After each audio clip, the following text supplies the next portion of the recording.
घरामध्ये वीज कमी वापरून सुद्धा लाईट बिल जास्त का येतं याचं उत्तर एका वीज कर्मचाऱ्याने दिले।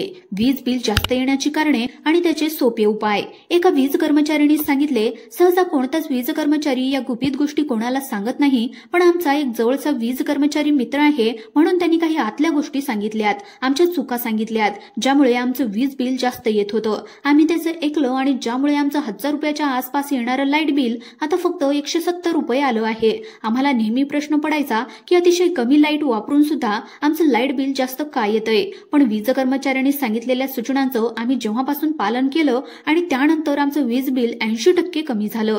तर हीच गुपित माहिती आज व्हिडिओच्या माध्यमातून तुम्हाला सुद्धा सांगणार आहे। ही माहिती तुमचे वर्षाचे हजारो रुपये वाचू शकते। लाईट बिल वापरताना होणाऱ्या चुका, विजेचा वापर करत असताना अनावधानाने होणाऱ्या चुका ज्यामुळे वाढते लाईट बिल याची पूर्ण कल्पना तुम्हाला येणार आहे। वीज कर्मचाऱ्यांनी सांगितलेल्या 10 महत्त्वाच्या गोष्टी ज्या ऐकून आम्हाला सुद्धा आश्चर्याचा धक्का बसला होता, कारण की आम्हाला माहितच नव्हतं की या चुका आमच्याकडून होत आहेत। पण त्याचे ऐकल्याच्या नंतर आमचा जसा फायदा झाला तसा तुमचा सुद्धा फायदा होण्यासाठी या व्हिडिओच्या माध्यमातून तुम्हाला माहिती देत आहे। वीज कर्मचाऱ्यांनी सांगितलं, लाईट बिल जास्त येण्याची 10 मुख्य कारणे असतात। ही अशी कारणं की 99% लोकांना माहिती नाहीत। ही कारणं वीज कर्मचाऱ्यांनाच माहिती असतात, तीही सहसा ते कोणाला सांगत नाहीत, पण आमचं मित्रत्वाचं नातं असल्यामुळे त्यांनी आम्हाला ही माहिती दिलेली आहे आणि जी आम्ही तुम्हाला चॅनलच्या माध्यमातून सांगतोय, ज्यामुळे तुमचं ही बिल अगदी 1000-2000 रुपयांचं बिल अगदी 200-300 रुपयांच्या घरामध्ये येऊ शकतं। कारण की आमचं लाईट बिल कमी झालंय। आधी आम्हाला 2000-2500 लाईट बिल येत होतं, परंतु वीज कर्मचाऱ्यांनी सांगितलेले उपाय आम्ही जेव्हा केले आणि आता आम्हाला फक्त 170 रुपये एवढंच वीज बिल आलेलं आहे। परंतु वीज कर्मचाऱ्यांनी सांगितलेले उपाय आम्ही केले आणि आता आम्हाला फक्त 170 रुपये एवढंच वीज बिल आलंय। त्यामुळे आता लक्ष देऊन काळजीपूर्वक हा व्हिडिओ जर तुम्ही ऐकला तर तुमचा नक्कीच वीज बिलाचा खर्च कमी झाल्याशिवाय राहणार नाही। चला तर मग सुरू करूयात, कोणते ते कारणे आहेत की ज्यांनी लाईट बिल कमी होतं, लाईट बिल वाढतं। चला तर मग सुरू करूयात आणि जाणून घेऊयात कोणते ते 10 कारणं आहेत की ज्यामुळे लाईट बिल वाढतं आणि काय चुका टाळायच्या आहेत आणि कोणत्या सोप्या गोष्टी करायच्या आहेत की ज्यामुळे तुमचं 1000-2000 रुपयांची लाईट बिल अगदी 100-200 रुपयांच्या घरामध्ये येणार आहे। पहा, बऱ्याचशा घरामध्ये एक प्रश्न नेहमी उपस्थित होतो की आम्ही लाईट जी आहे किंवा लाईटीचा जो काही वापर आहे तो फार कमी करतो, किंवा लाईट जी आहे किंवा लाईटीवर चालणारे जे काही उपकरणे आहेत तर ते अगदी सहजपणे सांगतात की आम्ही टीव्ही जास्त पाहत नाही, आम्ही लाईटही चालू ठेवत नाही, आम्ही फॅन सुद्धा जास्त वापरत नाही, कूलरही वापरत नाही, आम्ही फ्रीज सुद्धा जास्त वापरत नाही, तरी सुद्धा आमचं लाईट बिल 1000 रुपये, 1500 रुपये, 7000 रुपयापर्यंत येतं। मग काय करायला पाहिजे? हाच प्रश्न आमचाही होता आणि बऱ्याचशा नागरिकांचा सुद्धा होता। तोच आम्ही वीज कर्मचाऱ्याला विचारला। मग त्यांनी आम्हाला जे 10 कारणे सांगितले, ज्या 10 चुका सांगितल्या त्या बऱ्याचशा लोकांकडून होत असतात। काही जणांकडून 2 चुका होत असतील, काहीकडून 3 होत असतील, पण त्यातल्या चुका बऱ्याचशा जणांकडून होत असतात आणि तेच कारण ठरतं लाईट बिल जास्त येण्याचं।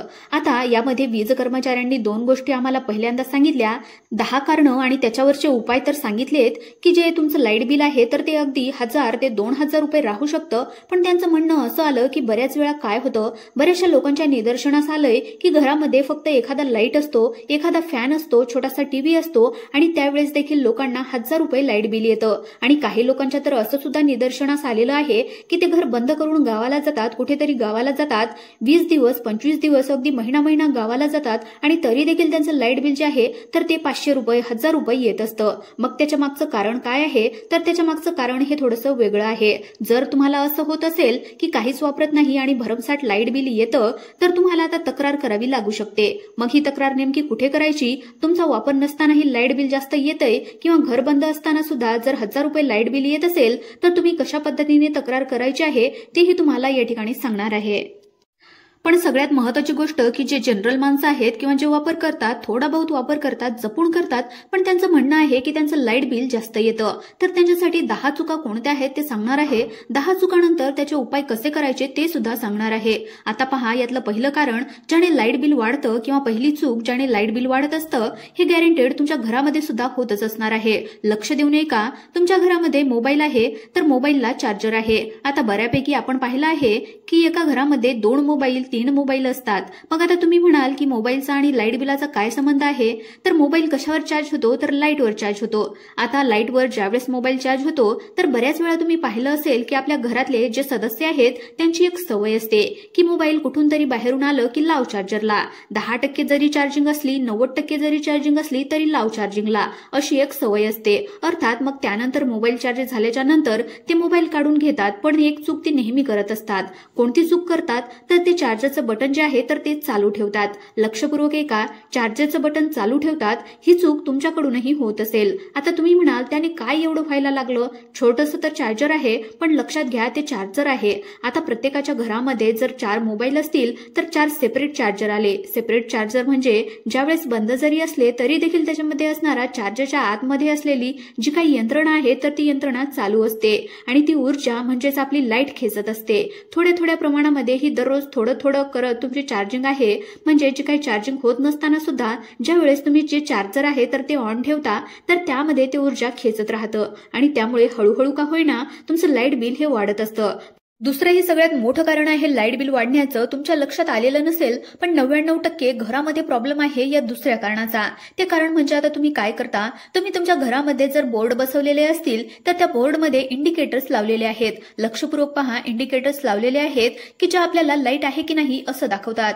लाल कलरचे इंडिकेटर प्रत्येकाच्या घरामध्ये असतात. आता जर जुनी वायरिंग असेल, जुनी वायरिंग जर त्या ठिकाणी असेल आणि हे इंडिकेटर जर तुम्ही त्या जुन्या काळामध्ये लावलेले असतील 5 वर्षापूर्वी, 10 वर्षापूर्वी किंवा 15 वर्षापूर्वी, तर त्यावेळेचे ते फिलामेंट इंडिकेटर यायचे आणि ज्याची जी काही वॅटेजेस आहेत किंवा ज्याची ऊर्जा खपवण्याची क्षमता ही 10 वॅट पर्यंत असायची. लक्षात घ्या, आताचा आपला एलईडी बल्ब आहे 10 वॅटचा आणि तो काही बारका लाईट आहे, तो लाल लाईट जो आहे तर तो सुद्धा 10 वॅटचा किंवा 5 वॅटचा.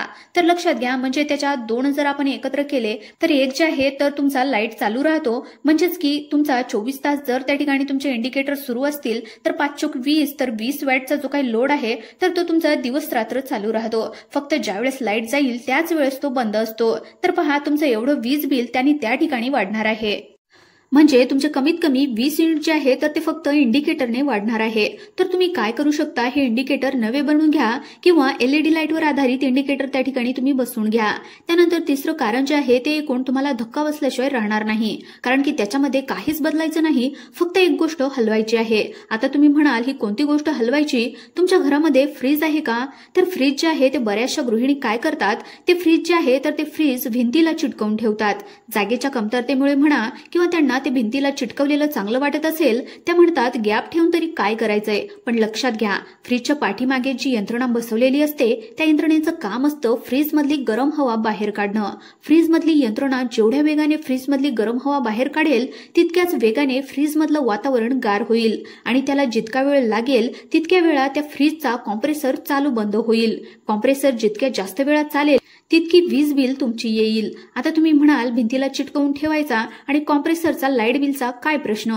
तर लक्षात घ्या, जेव्हा एखाद्या वेळेस ती चिटकून तुम्ही भिंतीला ठेवता तर त्याच्यामध्ये हवेची पोकळी राहत नाही किंवा हवा त्याच्यामध्ये जात नाही, ज्यामुळे काय होतं की जे त्याच्यामधली गरम हवा आहे तर तिला बाहेर निघायला कमी जागा मिळते आणि त्यामुळे ती जी काही हीट आहे तर आतमधली हीट आटत राहते आणि बऱ्याच वेळा तो कॉम्प्रेसर चालतो आणि अशा प्रकारे तुमचं लाईट बिल हे त्या ठिकाणी वाढत असतं.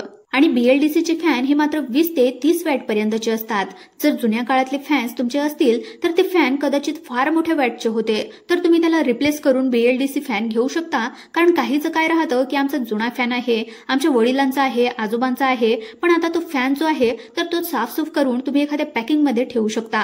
कारण की तो फॅन जर फिरला तर तो कदाचित एखाद्या कूलर इतकं किंवा एसी इतकी ऊर्जा खर्च करतो आणि पाहायला गेलं तर त्याची हवा देखील लागत नाही. त्यामुळे नवीन टेक्नॉलॉजीकडे वळा. जुने बल्ब जर वापरत असताल तर काही अर्थात कोणी जुने बल्ब वापरत नाही, पण फिलामेंट टाईपचे जे काही बल्ब वापरत असताल तर एलईडी बल्ब त्या ठिकाणी ट्रान्सफर करा. चार्जर काढून ठेवा, चार्जरचं सॉकेट बंद करा, एलईडी इंडिकेटर्स त्या ठिकाणी तुमच्या घरामध्ये लावा.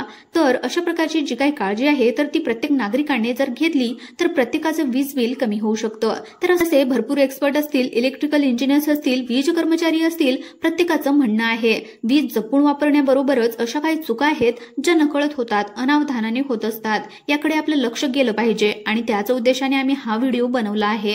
हा व्हिडिओ कसा वाटला कमेंटच्या माध्यमातून नक्की कळवा। तुमचा लाईट बिलाबद्दल काय अनुभव राहिलेला आहे तोही कमेंटच्या माध्यमातून कळवायला विसरू नका। मित्रांनो, जर तुम्ही चॅनलवर पहिल्यांदाच आले असाल, नवीन आले असाल तर चॅनलला सुद्धा सबस्क्राईब करून घ्या। धन्यवाद।